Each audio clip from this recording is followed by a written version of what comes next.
벌써 4주가 지났는데, 1과정 했을 때 사용했던 파워포인트 자료와 마찬가지로, 제가 사용하는 자료는, 우리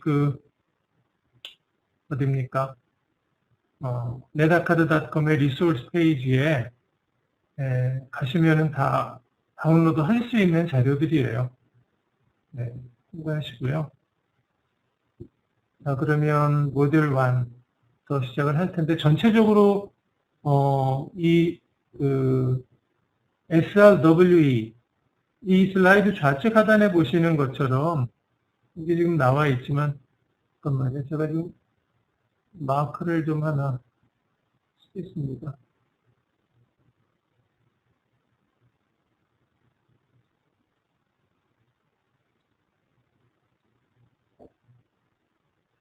네. 여기 레이저 포인터로 보이는 왼쪽 아래 부분인데, 스위칭, 라우팅, 그 다음에 와이어리스 이센셜 해가지고 요 첫 글자를 따서 SRWE라는 과정으로 명명을 한 겁니다. 그래서 이 과정은 앞에 일부 모듈이 대부분 스위치의 어떤 물리적인 특성과 여러 가지 논리적인 설정, 그다음에 다양한 스위치의 여러 가지 고급 기능을 사용하는 방법들에 대해서 모듈이 구성이 되어 있고요. 추가로 뒤쪽에 가면은 이제 라우팅과 와이어리스 무선 네트워크를 우리가 실제로 구현하고 사용자들에 대한 통신을 제공하는 그런 내용들로 이루어져 있습니다.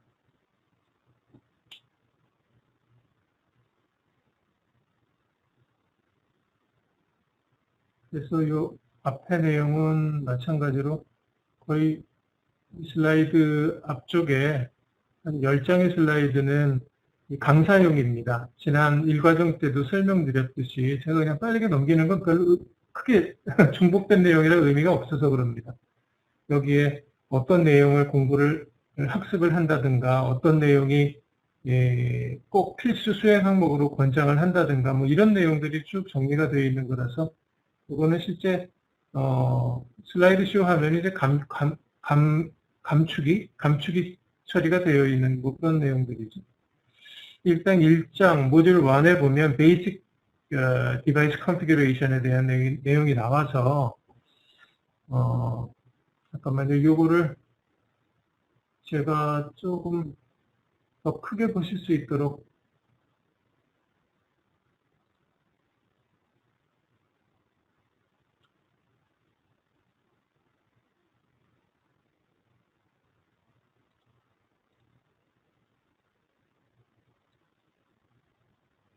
조금 더 크게 보이시죠?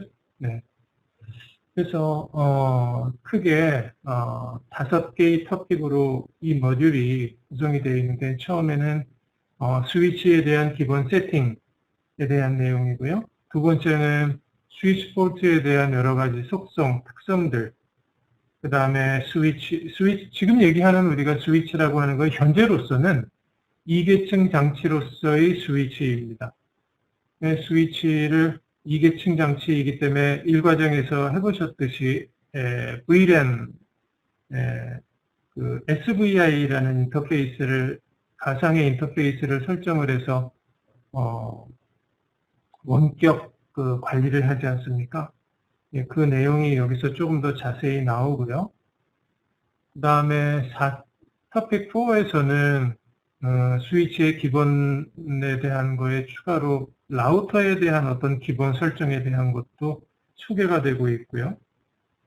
마지막으로 연결된 네트워크에 대한 정보를 확인하는 법 가지고 구성이 되어 있습니다. 그럼 먼저 첫 번째 토픽부터 살펴보기로 하겠습니다. 이니셜 세팅인데요. 내용이 여러 가지 내용이 나와 있지만 다들 아시다시피 이것도 하나의 컴퓨팅 디바이스의 일종이기 때문에 컴퓨팅 디바이스를 부팅할 때의 어떤 그런 시퀀스와 유사하게 모든 게 처리가 되고 있어요.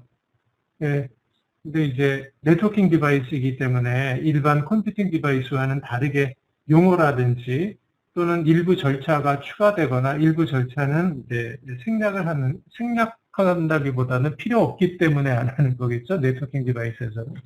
그런 내용들이 강의가 돼서 보시면은 순서대로 보시면 먼저 POSD, 파워 서브 테스트 해가지고 네트워킹 디바이스, 즉 스위치에 대한 부트 시퀀스라고 되어 있지만 라우터도 사실 동일합니다. 이 부트 시퀀스는 그렇게 라우터와 스위치의 부트 시퀀스가 거의 유사하다라고 생각하고 봐주시면 되겠습니다.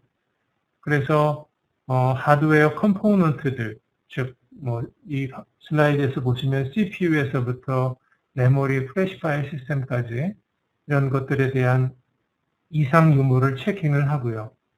이것을 성공적으로 수행을 했을 때는 다음 과정 스텝 2에는 bootloader 소프트웨어라는 거를 로딩을 합니다. 이거는 라이트웨이트한 실제 네트워킹 디바이스를 운영하기 위한 풀 OS가 아닌 최소한의 어떤 네트워킹 디바이스에 대한 관리 측면에서 관리할 수 있는, 최소한의 설정을 할 수 있는 그런 기능만으로 이루어진 bootloader 소프트웨어라는 것을 로딩을 해서 요거를 그 이후에 스텝 3, 스텝 4, 스텝 5에 있는 절차를 수행하기 위한 기반을 만드는 거죠. 슬라이드에 요약되어 있듯이 bootloader 소프트웨어라는 것은 롬상에 저장이 되어 있는 아주 스몰 프로그램이다라고 되어 있고요. 이 bootloader 프로그램이 수행하는 작업으로서 스텝 3에 보시면 row level CPU initialization이 있죠.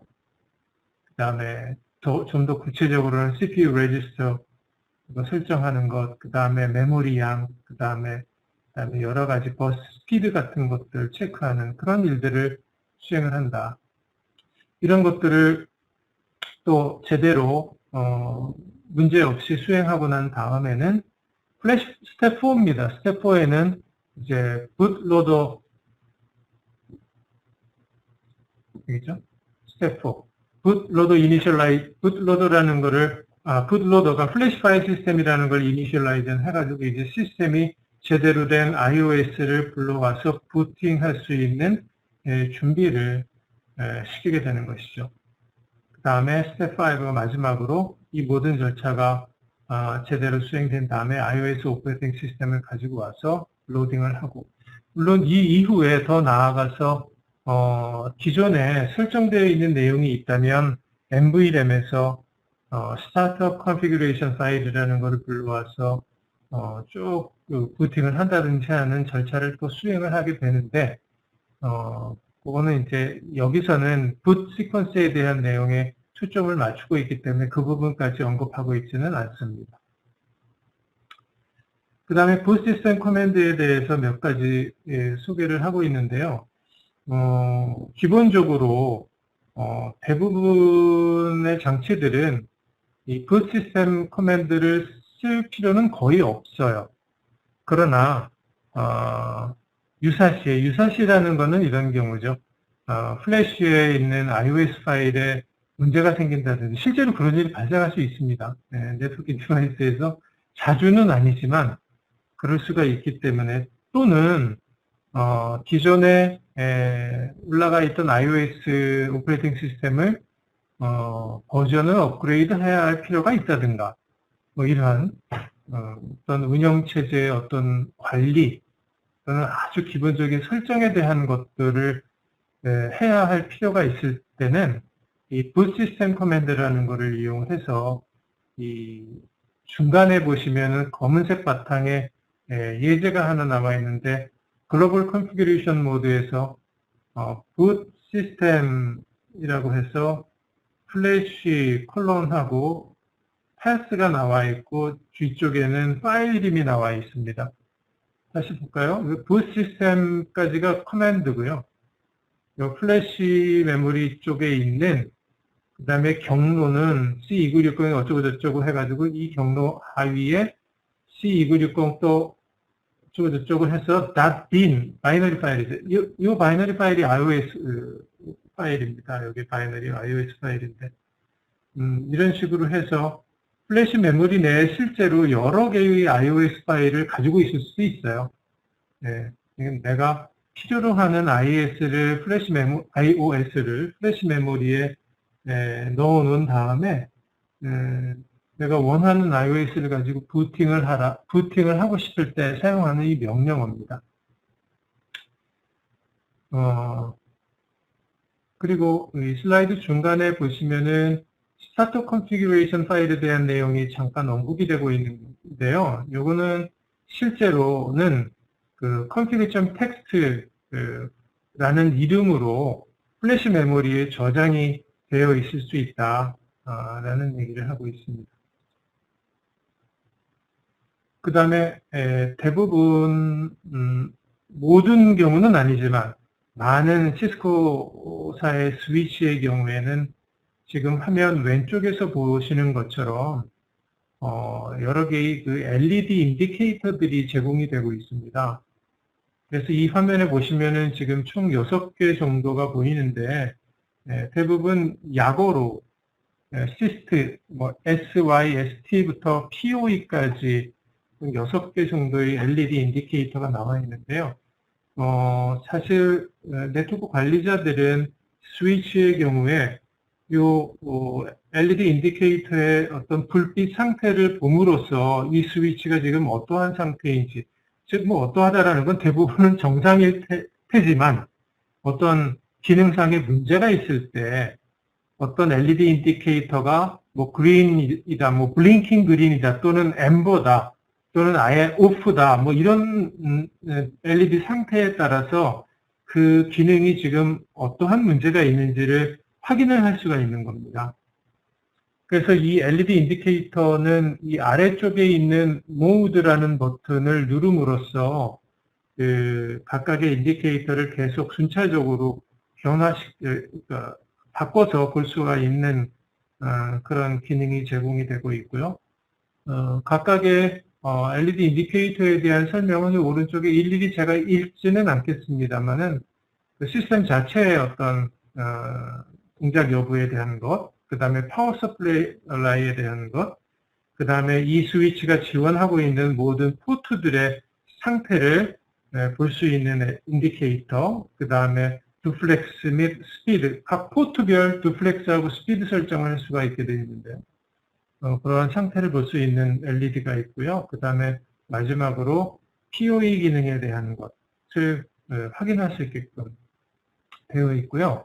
이 LED 인디케이터들이 각각 어떠한 불빛, 꺼져 있느냐, 켜져 있을 때는 어떠한 색깔을 가지고 있느냐, 또는 어떻게 깜빡이느냐에 따라서 지금 슬라이드에서 보시는 것과 같은 여러 가지 그 상태 확인을 할 수 있는 겁니다.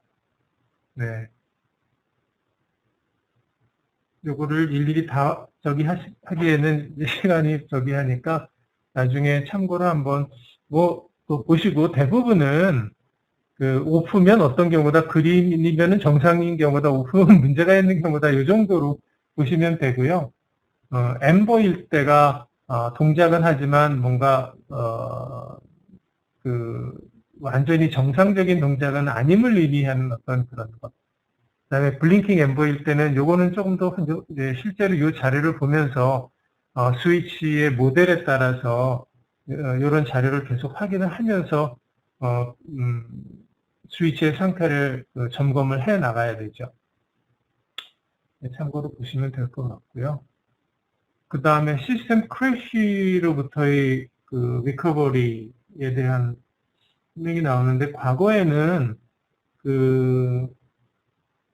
과거가 아니라 요즘에도 마찬가지라고 생각을 합니다만, 요즘에는 그래도 그러니까 제가 지금 얘기하는 게 네트워크 전문가 자격 시험 같은 거 할 때 현장 시험이라고 할까, 실제 장비를 가지고 실습을 하거든요. 근데 CCNA 시험은 물론 아닙니다.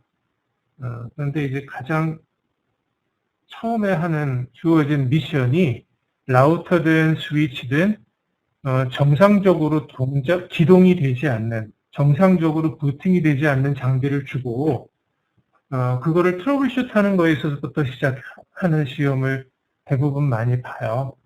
네, 그래서 여기서도 시스템 크래시라는 게 스위치가 정상적으로 동작하지 않을 경우에 어떻게 리커버리 하느냐에 대한 절차를 소개한 거고요. 라우터나 스위치가 약간 방법이 다 틀립니다. 근데 일단 스위치의 경우에는 이 슬라이드에 남아있는 게 대부분의 모델에 적용되는 리커버리 방법이에요. 간단히 보면 스텝이 뭐 여기서도 한 5가지가 있는데, 일단 관리 콘솔 포트로 스위치에 콘솔 CLI 연결을 해놓고요. 콘솔 연결을 해놓고 스위치의 전원을 끕니다. 스위치는 라우터의 경우에는 보통 전원 스위치가 이렇게 딸깍딸깍해서 켜고 꺼는 스위치가 있는 반면에 스위치는 별도의 전원 스위치가 없는 경우가 대부분입니다. 그래서 파워 코드를 아예 플러그에서 뽑아야만 전원이 나가게 되어 있어요. 그래서 일단 그래서 그 스위치의 파워 코드를 언플러그 하고 다시 연결을, 제가 지금 얘기하는 부분 이제 스텝 3입니다. 콘솔은 일단 연결해 놓고 스위치 파워를 끈 상태 또는 이미 꺼진 상태에서 플러그를 다시 꼽은 다음에 그 LED에 아까 앞장에서 보신 그 LED 패널, LED 인디케이터 패널이 있지 않습니까? 거기 모드 버튼이 있다 그랬잖아요. 그래서 여기서 안내하기로는 여기서 설명하기로는 15초 이내라고 되어 있는데 대부분 전원 넣고 나서 보통 한 3, 4초, 4, 5초 정도 후에 모드 버튼을 길게 누르게 되어 있습니다. 이걸 계속 누르고 있으면은 1, 2초 정도 눌러서는 안 되고요. 적어도 한 10초 이상, 정확하게 제가 모델에 따라 다 틀리기 때문에 몇 초라고 말씀드리기는 뭐 계속 홀드 다운 하고 있다가 시스템 LED가 계속 녹색으로 켜진 상태에서 바뀌는 경우가 있어요. 처음에 모드 버튼을 누르면, 그러니까 처음에는 플래싱 그린이라는 얘기, 그린색으로 켜졌고 계속 누르고 있다가 보면은 이 시스템 LED가 앰버, 짧게 호박, 오렌지색으로 바뀌고 다시 솔리드 그린으로 바뀌는 순간이 오는데, 시기가 오는데 그때 모드 버튼을 릴리즈합니다. 그러면은 bootloader prompt가 스텝 5에 보시는 이 스위치의 컬럼이라는 프롬프트가 나와요. 그래서 여기서는 실제 콘솔 포트로 연결되어 있는 노트북으로부터 iOS나 여러 가지 필요한 이미 크래시된 그게 iOS 파일이 됐든 뭐 또 다른 파일이 됐든 그런 것들을 TFTP를 이용을 해가지고 불러올 수 있고, 여러 가지 정말 기본적인 스위치에 대한 리커버리 프로세스를 할 수 있는 커맨드들이 제공이 되고 있습니다. 구체적으로 TFTP는 어떻게 하는 것인지, 서버 클라이언트는 물론 여기 스위치는 TFTP 클라이언트 프로그램은 제공이 되죠. 서버 쪽엔 어떻게 설정을 하는 건지, 어떻게 리커버리 하는 그런 거에 대해서는 여기서는 다루는 내용의 범위 바뀌기요. 바꿨기 때문에 이거는 해당하는 모듈에 가서, 트러블 슈팅 모듈에 가서 또 한번 살펴보는 방향으로 하겠습니다. 단지 여기서는 시스템 크래시의 경우에 스위치는 어떻게 리커버리 하느냐, 이 경우에 대해서만 일단 언급하고 넘어가는 걸로 하겠습니다. 다음에는 스위치 매니지먼트 액세스인데요. 이미 일과정에서 해보신 내용이죠. 스위치에는 이제 콘솔 연결도 할 수 있고 일반 이더넷 연결도 할 수 있는데, 어찌됐든 매니지먼트를 하기 위해서는 어떤 인터페이스가 필요하다? 스위치는 아까도 말했듯이 레이어 2 디바이스이기 때문에 IP 주소가 없지요. 그래서 가상의 인터페이스인 SVI, 스위치 버추얼 인터페이스의 대부분의 경우는 디폴트로는 VLAN 1이죠. VLAN 1에 IP 버전 4 또는 IP 버전 6 주소를 할당해 놓고 그 채널을 이용을 해서 매니지먼트를 한다라는 내용. 그러면은 SVI 컨피그레이션은 어떻게 하느냐에 대한 내용이 나와 있는데 이거는 사실 일과정의 내용과 조금 중복된 내용입니다. 그래서 일과정에서 다루지 않았던 내용에 대해서만 추가로 제가 언급을 하고 빠르게 넘어가는 방향으로 하겠습니다. 일단 여기서 VLAN 99번 VLAN이라는 게 소개가 되고 있는데요. 아시다시피 모든 VLAN은 디폴트 VLAN이 모든 스위치는 디폴트 VLAN이 1번이죠. 그래서 VLAN 1번이 인가된 또는 권한 부여가 되지 않은 정상적인 관리자가 아닌 다른 사람에 의해서 VLAN1이 뭐 해킹이 됐다라든지 그러면은 큰 문제 아니겠습니까? 그래서 기본적으로 물론 VLAN 번호를 1번에서 99번으로 바꾸는 게 완벽한 보안을 지원할 수 있는 거느냐? 그거는 아니죠. 그러나 기본적으로 디폴트 VLAN 1번이 관리용 VLAN이 되는 거는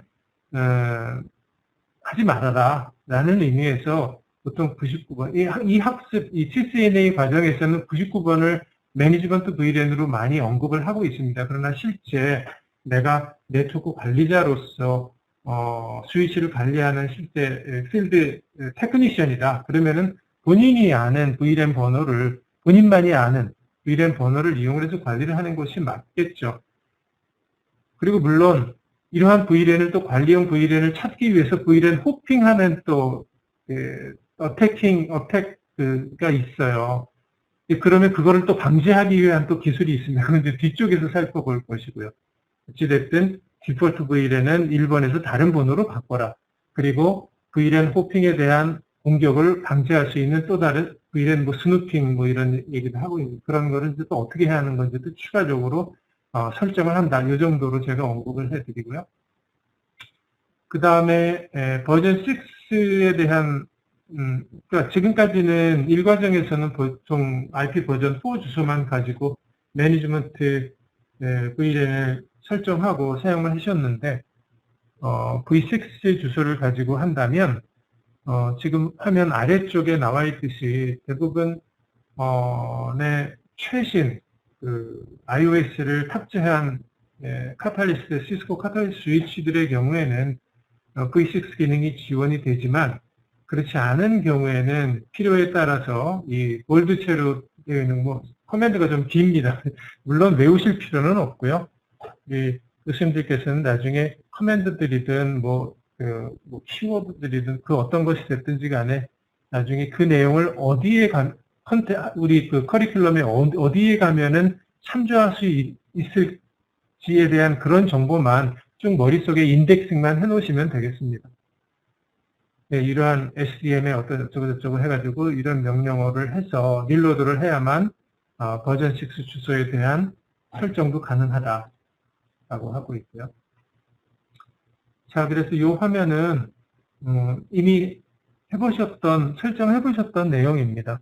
여러 라인이 나와 있지만 VLAN 설정에 들어가서 IP 버전 4 또는 IP 버전 6 주소를 설정하고 인터페이스를 노 셧다운을 해서 살려놓고 다시 스타터 컨피그레이션에 카피하는 간단한 SVI 설정 예제를 보여드렸고요.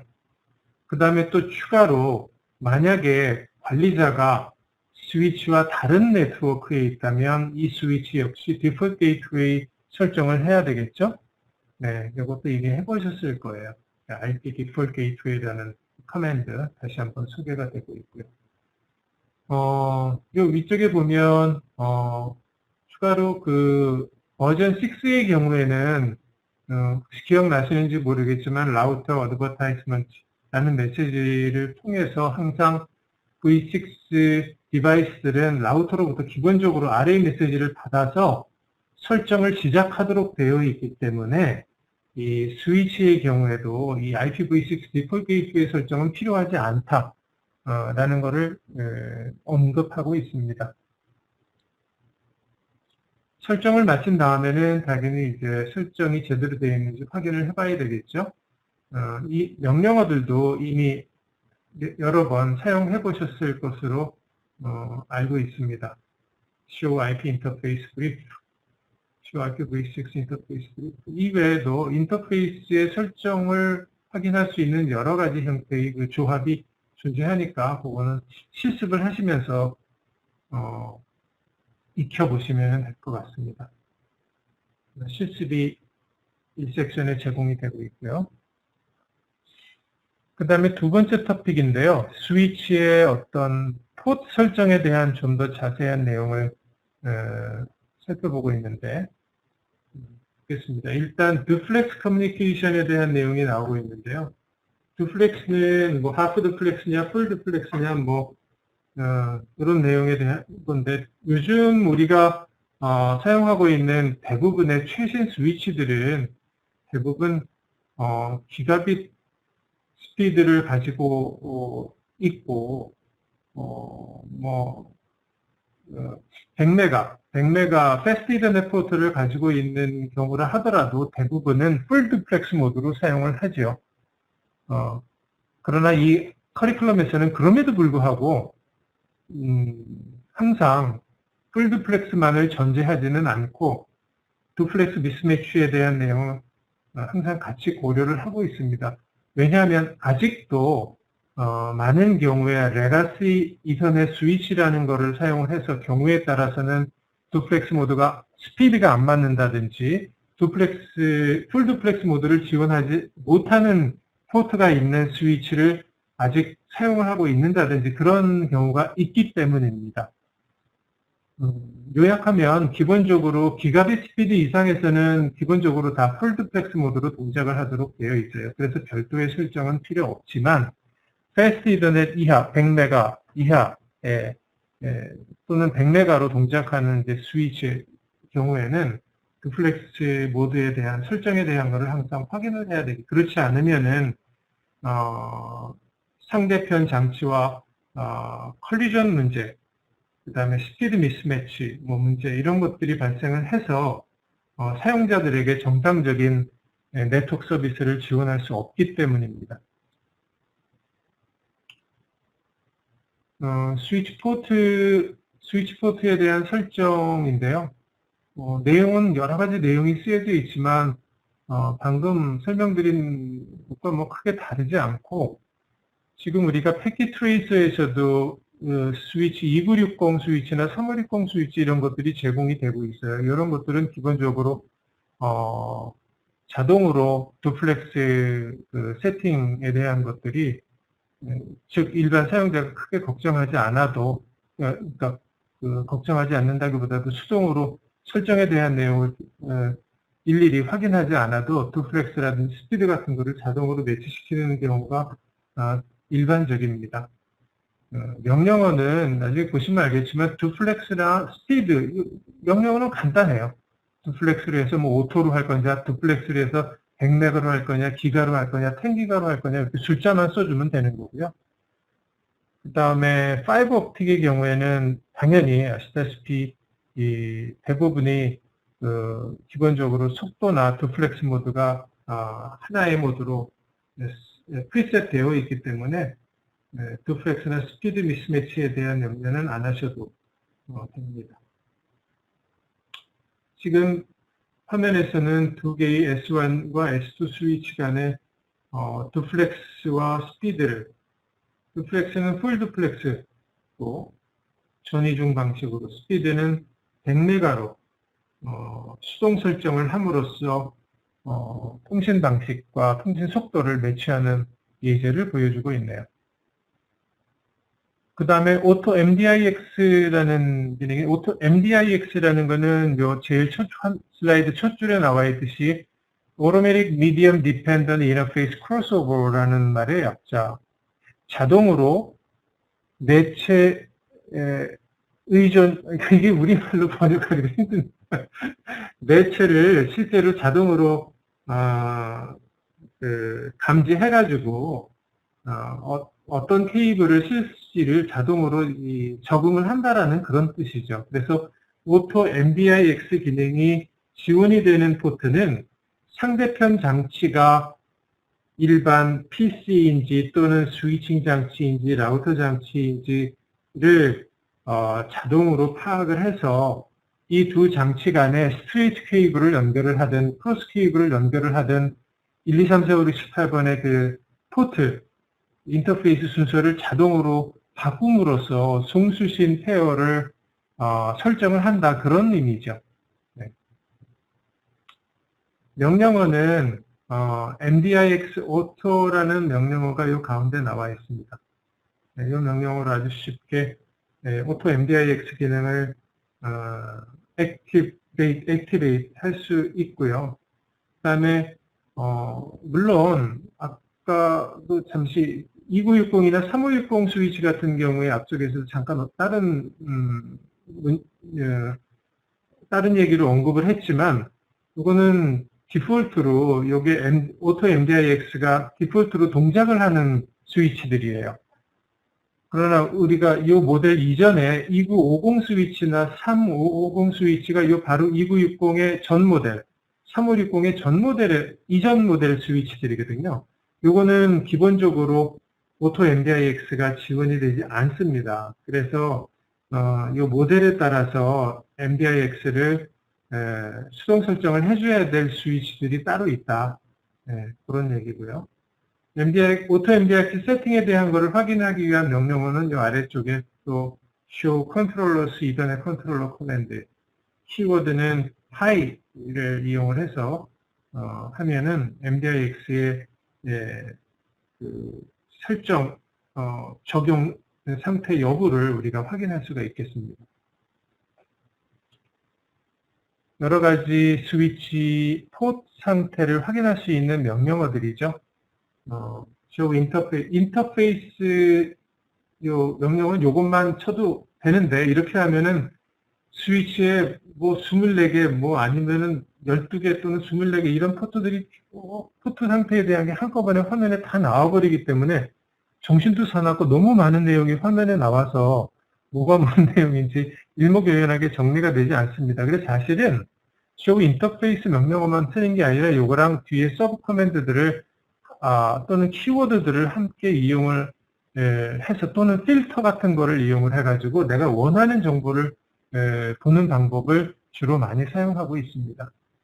이렇게 해서 인터페이스 포트 상태를 확인할 수 있고, 또 스타트 컨피그레이션, 러닝 컨피그레이션 보는 방법이 있는데, 이거는 아주 기본적인 스위치 상태의 어떤 세부 정보를 보는 것보다는 어떤 포괄적으로 스위치가 지금 내가 어떤 상태를 하고 설정을 했는가라는 것을 확인하기 위한 거로 이해를 할 수 있고요.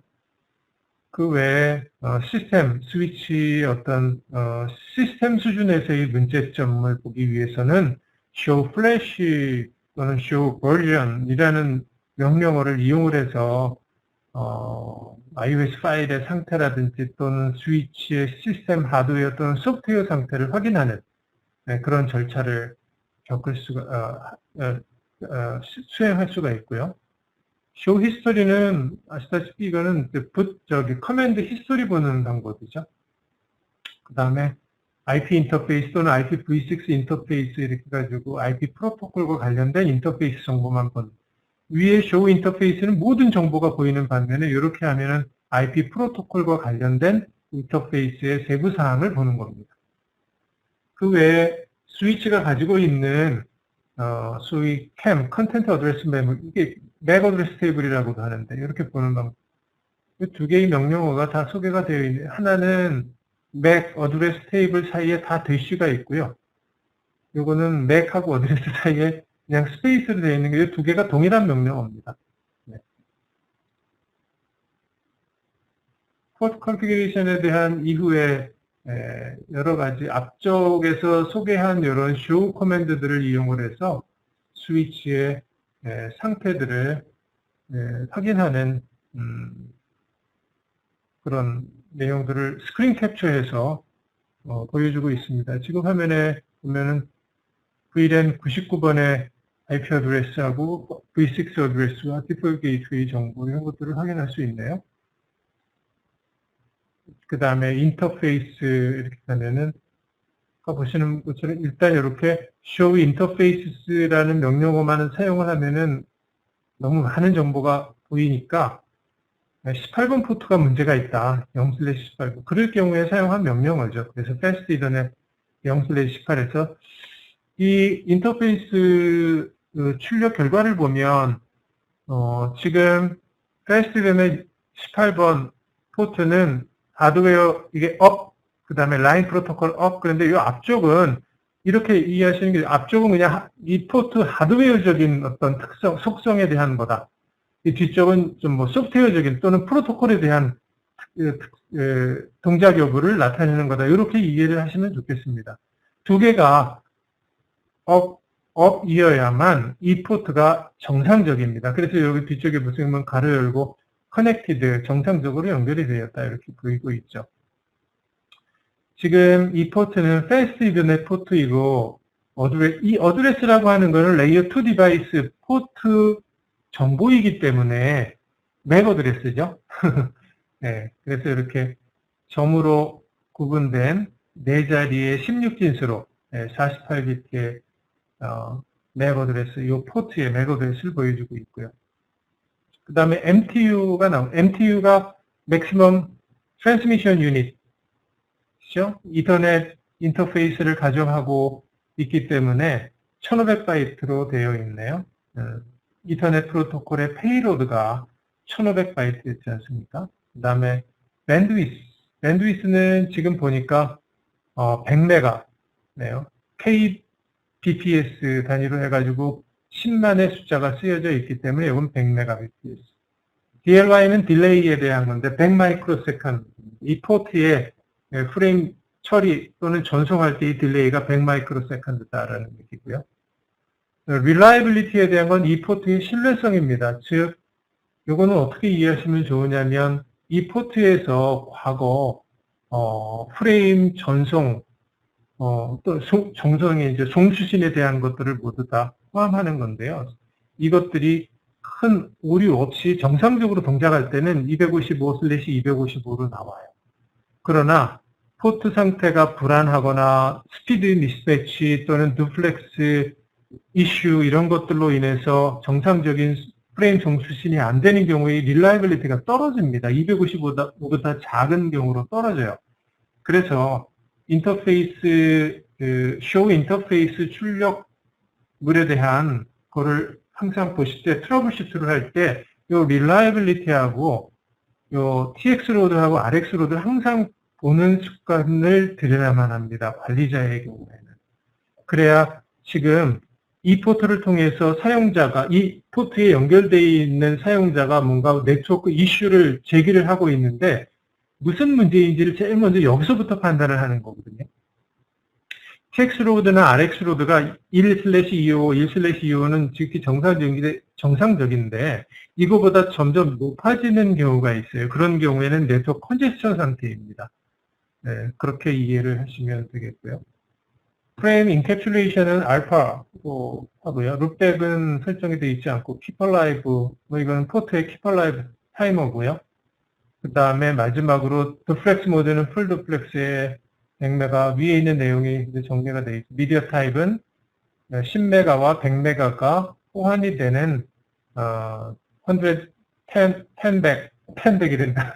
1000 베이스 TX다, TX 모드다 이렇게 일반 현장에서는 질문이 들어왔는데요.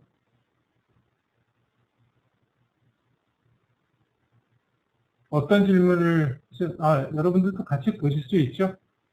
Fast Ethernet 0/18 기가빗 001과 같이 인터페이스 표시에서 각 숫자가 순서대로 어떤 의미를 가지는 건지 제가 일과적인 설명을 드렸는데 제가 시간 관계상 우리 박수원 교수님한테 제가 나중에 또 따로 설명드리겠습니다. 대부분 아마 아시는 분들이 많을 것 같아서요. 제가 디바이스 피지컬 패킷 트레이서 피지컬 모드에서 디바이스 보면서 뭐 모듈, 슬롯, 포트 이렇게 가면서 이렇게 슬래시로 구분된 번호들을 소개해 드린 적이 있거든요. 그 다음에 네트워크 액세스 레이어 이슈에 대해서 쭉 계속 살펴보고 있습니다.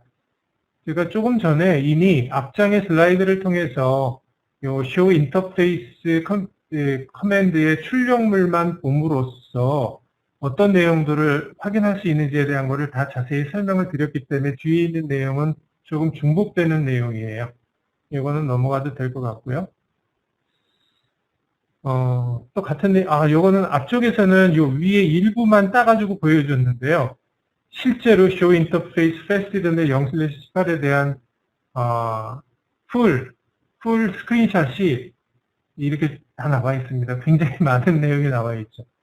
그거를 다 보실 줄 알아야 되는데 제가 뭐 한 번에 다 설명을 드릴 수 없고 해당 토픽에서 뭔가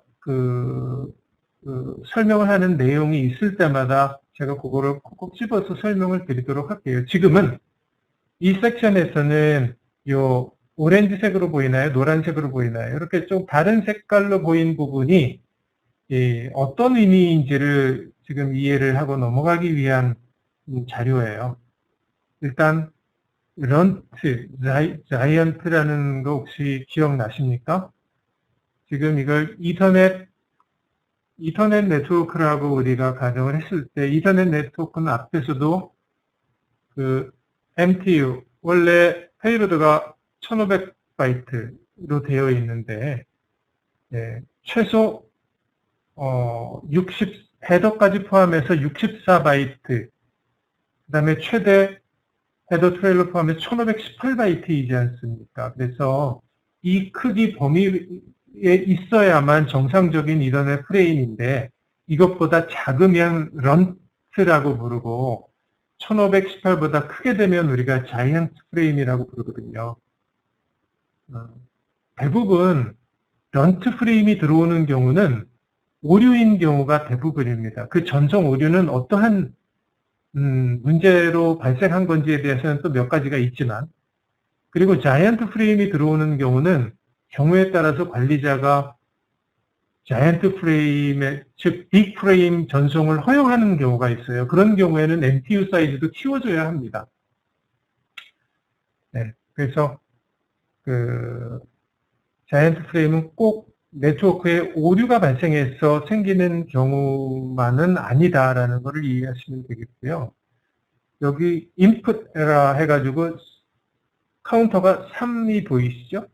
그 다음에 뒤에 또 3 해가지고 CRC라고 보입니다. 즉 지금 이 패스트전의 0/18번 인터페이스에 지금까지 가동된 다음에 정상적으로 포트가 동작한 이후에 3번의 프레임 오류가 있었다는 얘기입니다. 인풋 에러로 발견돼. 근데 그것이 대부분 CIC 오류로 인해서 생긴 인풋 에러다라는 것을 우리가 확인할 수 있는 거고요.